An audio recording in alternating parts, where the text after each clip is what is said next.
आसतु चैत्र मंगलवार केमती आम कॉलोनी रे आम पालन करुचु मु आपण मन सहित शेयर करने को जाऊँगी।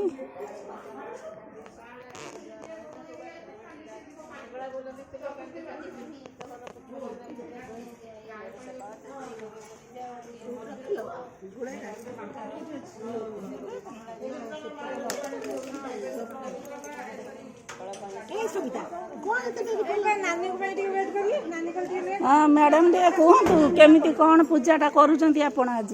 पूजा तो मंगलवार को मंगलवार हुए हो नहीं चैत्र मंगलवार केमती कौन नियम करुँच समस्त नियम प्रकृत कर मुंडे गाधे भल सफा लुगा पिंधि हाँ टे बड़ पाटे कहतु कौन भाई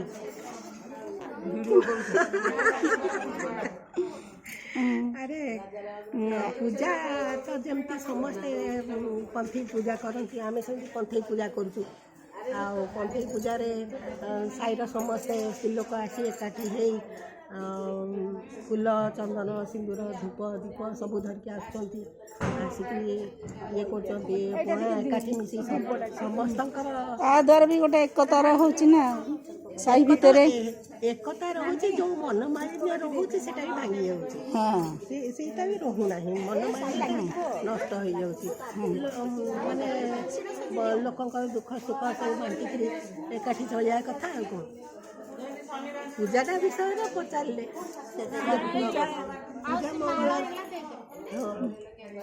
मैडम टे कहतु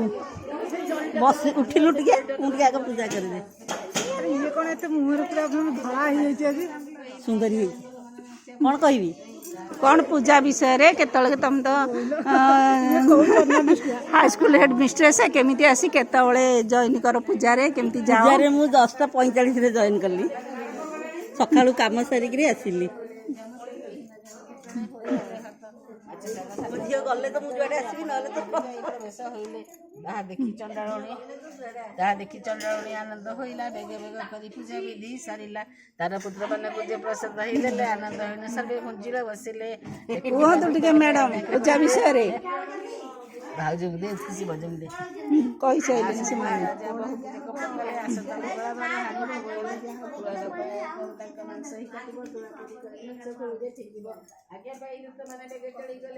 एथर गुटाए सब दर्शन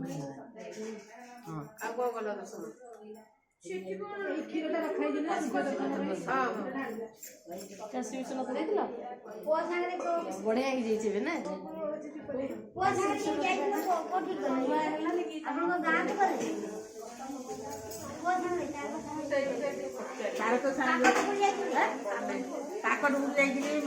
नानी मंगला दर्शन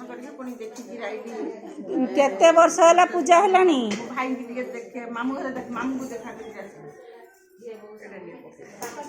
नानी केते वर्ष है पूजा कलनी आरंभ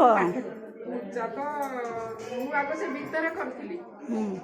मुई आसिक गली टुलु आसिला कला गीता रजी आसिले पणा देव पिया देली मुंडिया मारे कहला एत से नहीं आग वर्ष बाहर करिया सब जे तथापि केते वर्ष है बहुत वर्ष हो आमे रविवार एत वर्ष तार गोटे आमे रविवार तो एठिक रहिला 20 वर्ष 19 वर्ष हो आमे चारि रे समस्त आसिल रहले ना तारी मेरे रहले से वर्ष छाड़ी दियो कहतु मानसी चैत्र पड़े हाँ तेमे आइल खरारे समस्ते चारि रथ को आसिलु आमे बाहु आमे रथ को आसी रही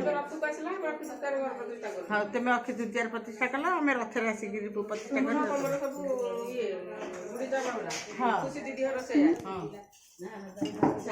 आमे समस्ते इठी जला 3 रु टिके टिके एकाठी ना 4 रे कि पूजा करिना पाँच मसीह रो कर जाना कि दही हांडी गोटे एड बड़ देखि अध देखि कर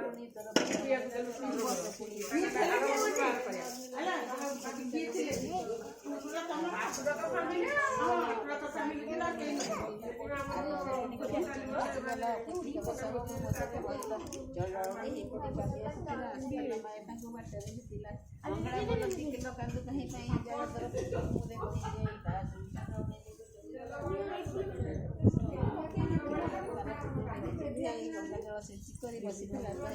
ହଁ କେମିତି ତମେ କରୁଛ ପୂଜାଟା ଟିକେ କହିବ?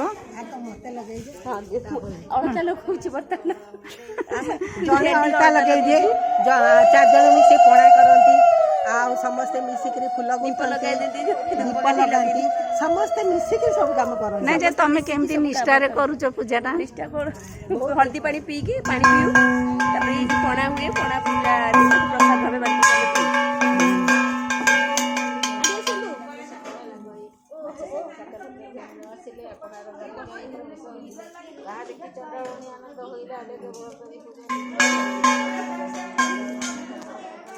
ଭାଉଜ କୁହ କେମିତି କଣ ତମେ ପୂଜାଟା କରୁଛ? ହଁ ସବୁ ଭଲସେ ଚାଲିଛି ଆଉ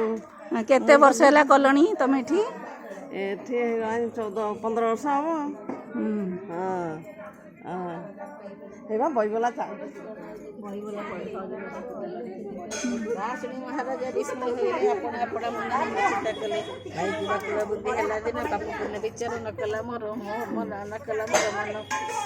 ବୁଦ୍ଧିମନ୍ତ ଥିଲେ ମୁଇଁ କିଏ ମତ କରନ୍ତି ଏହି ରୂପେ ଧରି ମୁଇଁ କାଳକ ନବନ୍ତି ପୁଣ୍ୟ କଲା ଲୋକମାନେ ସ୍ୱର୍ଗରେ ବସନ୍ତି ପାପ କଲା ଲୋକମାନେ ନରକରେ ପଡ଼ନ୍ତି। ଏହା ଭାବି ମହାରାଜା ଆପଣ ଉଠିଲେ ଚାକର ମାନଙ୍କୁ ଡାକି ବଚନ ବୋଇଲା ଚାଲ ଚଣ୍ଡାଳୁଣୀ ଘର ଯିବ ବେଗ ହୋଇ ତାହାର ସଙ୍ଗତେ ମିତ୍ର ହୋଇବ ଏହି ମୁଇଁ କେବଳ ଦେବତା ପୂଜା କରୁଅଛି ସେହି ତାହା ପାଦେ ଆମ୍ବେ ପୂଜା କରିବା ଯେ ଯାଇ ଏତେ ବୋଲି ମହାରାଜା ବିଜେ କରିଗଲେ ଚଣ୍ଡାଳୁଣୀ ଦ୍ୱାର ଯାଇ ପ୍ରବେଶ ହୋଇଲେ। ତାହା ଦେଖି ଚଣ୍ଡାଳୁଣୀ ପାଦରେ ପଡ଼ିଲା ଉଠି କରପତ୍ର ଯୋଡ଼ି ଛାମୁରେ କହିଲା କି ନିମନ୍ତେ ମହାରାଜା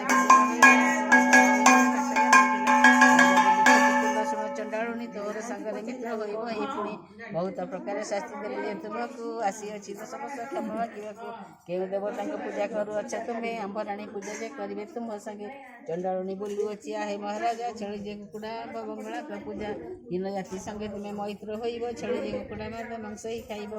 ତେବେ ତୁମେ ସାଙ୍ଗେ ମିତ୍ର ହୋଇବ ହିଁ ମୁଇଁ ନୋଇଲେ ମୋ ପ୍ରୟୋଜନ ଏତେ କିଛି ନାହିଁ। ତାହା ଶୁଣି ମହାରାଜା ସମ୍ମତ କଲା ଚଣ୍ଡାଳୁଣୀ ସାଙ୍ଗ